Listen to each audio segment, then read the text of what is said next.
Hi అండి. Welcome to my channel. ఈరోజు మన వీడియోలో చాలా పోషకాలు ఉన్నటువంటి ఒక దోస రెసిపీని చూద్దాము. అప్పుడప్పుడు హెల్తీగా తినాలనిపించినప్పుడు ఈ దోస రెసిపీని తప్పకుండా ట్రై చేయండి. దోస టేస్ట్ కూడా చాలా బాగుంటుంది. ఈ పిండితోనే రకరకాల దోసల్ని కూడా చేసుకోవచ్చండి. ప్లెయిన్ దోసని చేసుకోవచ్చు, ఘీ కారం దోసని ప్రిపేర్ చేసుకోవచ్చు. ఇలా మనకు టేస్ట్‌కి తగ్గట్లు ఎలాంటి దోసనైనా ఈ పిండితో ప్రిపేర్ చేసుకోవచ్చు. మన ఛానల్‌లో చాలా రకాల dosa recipes, chutney recipes, rice recipes ఇలా చాలా ఉన్నాయండి. వాటిని కూడా తప్పకుండా ట్రై చేయండి. ఇక లేట్ చేయకుండా ఈ హై ప్రోటీన్ దోసకి పిండిని ఎలా ప్రిపేర్ చేసుకోవాలో చూద్దాము. ముందుగా ఒక గిన్నెని తీసుకొని దానిలో ఒక కప్పు వరకు బాయిల్డ్ రైస్ని వేసుకోవాలి. ఈ బాయిల్డ్ రైస్ మీకు దొరకకపోతే దీని ప్లేస్లో idli rice, dosa rice, ration rice ఇలా వేటినైనా వేసుకోవచ్చు. తర్వాత అదే కప్పుతో పావు కప్పు వరకు మినపగుళ్ళని వేసుకోండి. మీరు దోస పిండి కోసం వేసుకునే ఇంగ్రీడియంట్స్ అన్నీ ఒకే కప్పుతో వేసుకోండి. అప్పుడు దోస పర్ఫెక్ట్గా వస్తుంది. తర్వాత పొట్టున్నవి పావు కప్పు వరకు పచ్చ పెసరపప్పుని వేసుకోండి. తర్వాత పావు కప్పు వరకు పెసరపప్పుని వేసుకోండి. తర్వాత పావు కప్పు వరకు కందిపప్పుని వేసుకోండి. తర్వాత పావు కప్పు వరకు సామల్ని వేసుకోండి. తర్వాత పావు కప్పు వరకు రాగులు, పావు కప్పు అటుకులు వేసుకొని 1 టీ స్పూన్ మెంతులు వేసుకొని వీటి మొత్తాన్ని 2-3 సార్లు శుభ్రంగా కడగండి. ఇలా 2-3 సార్లు శుభ్రంగా కడిగిన తర్వాత ఈ నీళ్ళు మొత్తాన్ని వంచేసేసి మళ్ళీ ఫ్రెష్ వాటర్ని పోసుకొని మూత పెట్టి ఈ పప్పుల్ని 4-5 గంటల సేపు నానబెట్టాలి. 4-5 గంటల తర్వాత పప్పులు చూసారా చక్కగా నానిపోయాయి. ఇప్పుడు వీటిని గ్రైండ్ చేసుకోవాలి.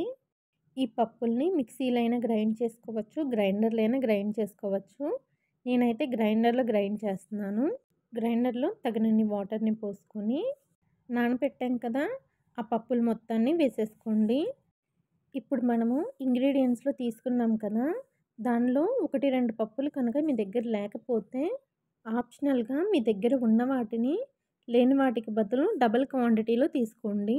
మెంతుల్ని వేసాం కదా, మెంతుల్ని వేయడం వలన పిండి ఫర్మెంటేషన్ అనేది చాలా బాగా జరుగుతుందండి. అందుకని మెంతుల్ని ఖచ్చితంగా తీసుకోండి. పిండి బాగా మెత్తగా గ్రైండ్ చేసుకున్న తర్వాత ఈ పిండి మొత్తాన్ని ఒక గిన్నెలోకి తీసేసుకోండి. పిండిని గ్రైండ్ చేసుకునేటప్పుడు మరి ఎక్కువ వాటర్ని యాడ్ చేసేయకండి. కొద్దిగా వాటర్ని యాడ్ చేయండి, సరిపోతుంది.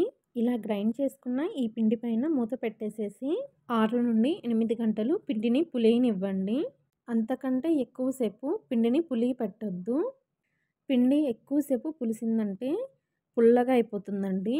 అందుకని 6-8 గంటలు పిండి పులిస్తే సరిపోతుంది. పిండి చూసారా చక్కగా పులిసింది. ఇప్పుడు ఈ పిండి మొత్తాన్ని ఒకసారి బాగా కలిపేసుకోండి. ఇలా బాగా కలిపిన తర్వాత మనకి కావలసినంత పిండిని ఒక గిన్నెలోకి తీసేసుకోండి.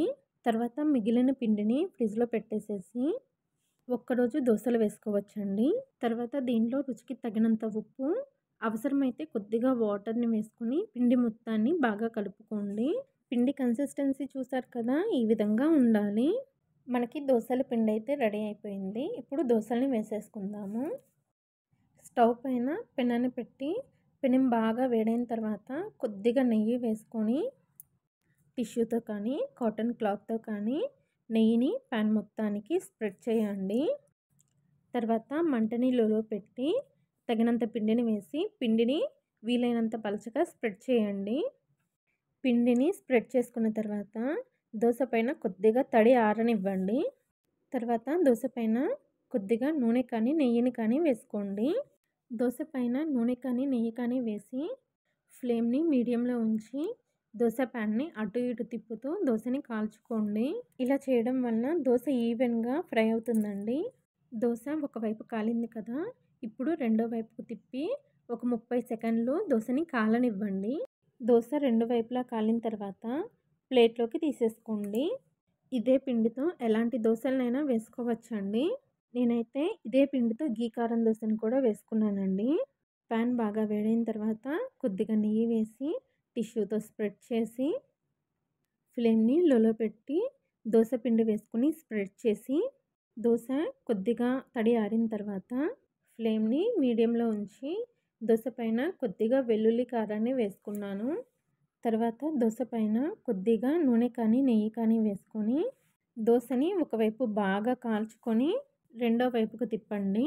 రెండో వైపు కూడా ఈ దోసని ఒక 30 సెకండ్లు కాల్చుకొని ప్లేట్లోకి తీసేసుకోండి. చూసారు కదా, చాలా పోషకాలు ఉన్నటువంటి దోసల్ని ఎప్పుడు తినే దోసలు కాకుండా అప్పుడప్పుడు ఇలా హెల్తీగా దోసల రెసిపీని ట్రై చేయండి. టేస్ట్ కూడా చాలా బాగుంటుంది. నేనైతే ఈ దోసల్ని అల్లం చట్నీతో, పల్లీ చట్నీతో సర్వ్ చేసుకున్నానండి. ఈ ప్రోటీన్ దోస రెసిపీని మీరు కూడా తప్పకుండా ట్రై చేయండి. ఈ దోస రెసిపీ కనుక మీకు నచ్చినట్లయితే నా ఛానల్ని లైక్ చేసి, షేర్ చేసి, సబ్స్క్రైబ్ చేసుకోండి. Thanks for watching.